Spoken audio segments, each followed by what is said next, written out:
Welcome back, boys. You might be thinking, do my eyes deceive me?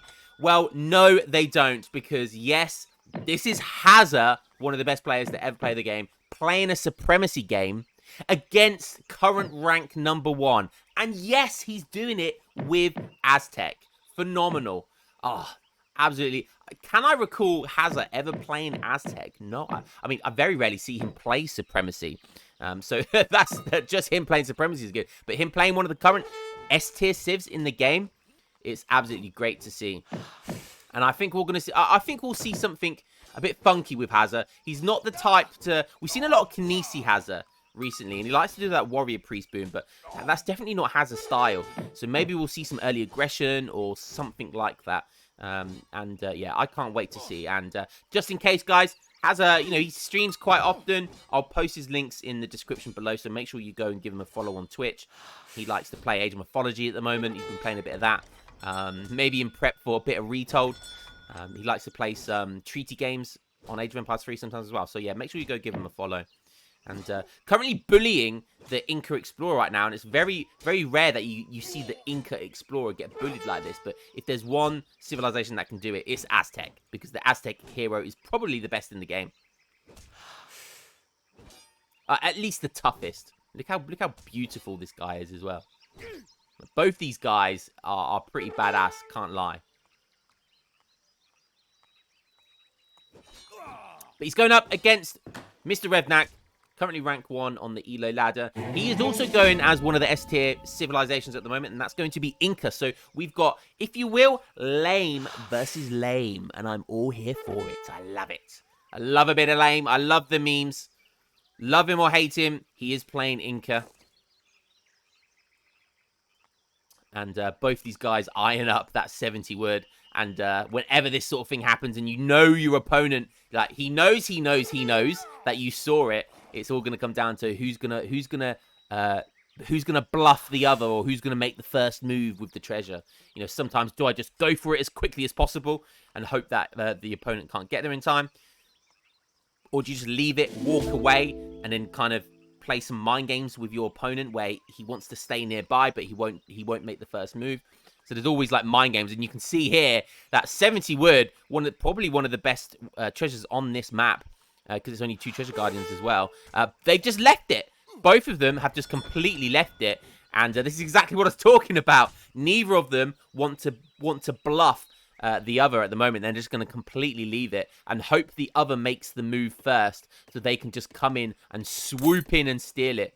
So I love the mind games that a treasure like that can do, because they've both seen it. But yeah, Hazza going to be picking up 100 food there. Not bad, not bad. Chasky's around here. He's probably going to be looking towards to see if he can find where that Aztec Explorer is. But doesn't see it yet. Now, Inca going to be going for Canchas, because Canchas go brrrah with their food supply, and that's exactly what they're going to do. He's going at that community plaza. That's going to go for the wood ceremony. Yeah, look, and now he's deciding to pick it up. And unfortunately, the Aztec Explorer is nowhere to be seen. He's having some trouble here by the looks of it. Oh, built an Eagle Scout as well. Interesting. So, aging up for Inca. Let's have a quick look over at Hazza, what he's doing. Also aging up. So you can see here, no TP, no starting TP, which is something we often see with like Kinesi type style Inca. But what he's decided to do is he's gone for the community plaza and house. And then either Aztec Explorers were either go for a TP or a hunting dog start. And Hazza, classic, will probably play some early aggression here. What's he aging up with? The Elder. And I believe that's going to give him the War Hut. So he's going for the hunting dogs. And maybe he wants to kind of put his War Hut, very aggressively into the middle of the map. Now, he's going for a lot of gold. I wonder what that could be. And maybe we'll see some cheeky Mayan allies. Yes, they cost 500 gold and you get 11 Hulkan Javelineers. Interesting. Could that be the rush? Could that be the play here? Now, he has just aged up. He's shipping 700 wood. And that's classic. He's going to very shortly put all of his villagers onto food. That 700 wood is going to give him housing. And it's going to give him, all of the wood supply for his units, whether it be a Tontins or the Coyote Runners. Okay, so The Warhawk going down in the... Not that aggressive. Not that aggressive at all. He did see that he was scouting here, so maybe he's a little bit worried about the big button from Inca, because obviously they have that 5-plume spearman big button. He just didn't want to lose that Warhawk just to be safe. Gonna be picking up nice 75 coin. That definitely goes down. The medicine goes down. Yes, we do see 11 Mayan allies. Let's go, Hazza. So we've got a Mayan ally rush from one of the best players in the game going up again. And this is what he's choosing to do against Inca. A renowned, insanely difficult civ to try and push into because of all these canchers, because of the war huts, the big buttons, all of that good stuff there. Explorer, Chaskies. So this takes balls, I have to say. This takes a lot of balls. So the 700 wood is coming in. That's going to give him some housing population space. And it's going to provide all of the wood he needs for the Tontins. So yeah, nice macro right now. Just take a quick swig of my Red Bull. This casting business, it's thirsty work, I tell you.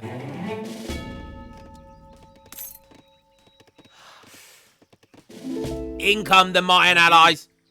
And look at these bad boys. I think the best way to explain these guys is they're kind of like a musketeer.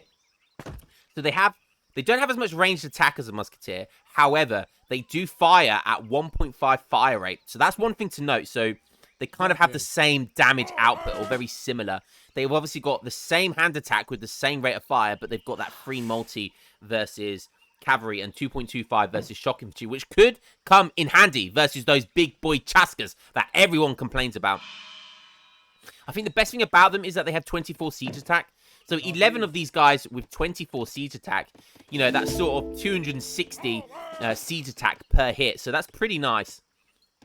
This Grove Rickshaw sees absolutely everything. It does go down, but it served its purpose of scouting what's going on there. So nice scouting there by Rev. Now really turtling up with these walls. And we're going to see some taunters going. Oh, he does pick up a villager. It looks like he might pick up another one as well. Beautiful. 2 villagers go down, and I love how he gets 30 experience for killing a villager. And that's all thanks to this Aztec Explorer. Very, very nice. Okay, so we've got some jungle bowmen coming in, and it's just pure spam of Tontins. He's got 9 Tontins after the Mayan allies, and then he's going 8 Tontins shouted. So it's just shipment after this military shipment, and he's just going to be piling on the mass right now. Is it going to be enough, though? That is going to be the question. Let's have a quick look at Inca, see what he's doing. He's got a decent amount of canchers. A very decent amount of canchers. These guys are producing. He shipped Chincha Brewing as well. The absolute balls to ship Chincha Brewing whilst you're getting rushed so aggressively like this. It's so ballsy. But those canchers are basically just over 1 villager right now. Especially at this stage of the game, they're basically like 1 villager on food. A little bit of missed macro there. The jungle bowman versus the Tontins. That's an interesting one. And who comes out on top there? And he does have to contest against 2 war huts. There are 2 war huts here right now. And 10 town center fire. That's going to take its toll. And I'm sure Hazza knows this. He just wants to do as much damage as possible. Chasky coming out there, but he can't get it back to them. He hasn't got enough kind of just resources to build anything. This could be Hazza. This could be Hazza's game for the taking. He's going for that war hut. And look at this mass. It's like just a better version of Russia. Look at all of these Tontins. He's got the Mayan allies. That's kind of like the anti-cav here. And he's mixing in a couple of coyotes. So he just has a unit for every answer here. If he goes pure jungle bowman, he's got coyotes. You know, if he goes for Chimu runners, he's got these Mayan allies and coyote runners that can do well versus them. It's just, he's got an answer for everything. And this massive, look at this massive Tontins. It's just absolute filth. How does he deal with this? Chimu runners getting popped, and they're going to pop onto the Tontins. They did a decent amount of damage there, but they don't have enough time. Look how many coyote runners he's got. Still dealing with 1 war hut damage and TC fire here. Is it going to be enough? And maybe that Chincha Brewing was one step too far on the greediness scale. Jungle Bowman trying to do the best. Wolves trying to do their work. He's got some gates going on here. But the Coyote Runners are going to just dive after them. A nice big button of Plume Spearman coming in there. That'll do well versus the Coyotes. But is it going to be enough? Look. And the mass from Aztec is dwindling. He's got some villagers up here, but he's got so many villagers. All of his villagers just been in this town center the entire time. He's on 24 villagers. He does have the wood ceremony, slowly gathering 0.8 wood per second. Yes, that did get nerfed. Can he take down that second war hut? Aztec Explorer gets revived. Still a decent mass here. More things coming. He's making more jungle bowmen. 24 vils. Can't really make stuff. He's forced to send military shipment after military shipment just to defend this push. Can he do it? Jungle bowmen coming in now. Some more Tontins coming in the back. Aztec on 33 villagers behind this. So he shipped 5 villagers as well. And he's just getting so much experience points. Who needs a TP? Who needs a TP when you have a warrior priest on XP and you just rushing, taking Canchas down? The kill XP is 68, but with your Aztec Explorer, it's double that. So he's sieged down however many Cancha houses, about 3 Cancha houses and a war hut. And I'm just giving him an insane amount of XP. Obviously, build XP for making all these units. It's such a good build. This is such a good build order. And for all you guys that like playing Aztecs out there, this is a strong build. He's now shipped Puma Spearmen as well. And they're just going to be for the added siege. And I think that war hut might go down. The mass of Tontins is dwindling. These guys do die to 1 hit. I believe they died to 1 hit of TC fire. They do have 30% range of this, so maybe not. So it does take 2 shots. But with some good jungle bowman micro, you can kill them off in 1 very quickly. More coyotes coming in though, and just like that, he's forced to GG. Wow, what an impressive show of force by Mr. Hazza, the previous rank 1, he's just been one of the best players that's ever played the game. And he's coming in, showing who is boss. Hazza, that was fantastic. Almost using every Age 2 card there. Still had the opportunity of sending more Mayan allies. 3 warrior priests, 600 gold.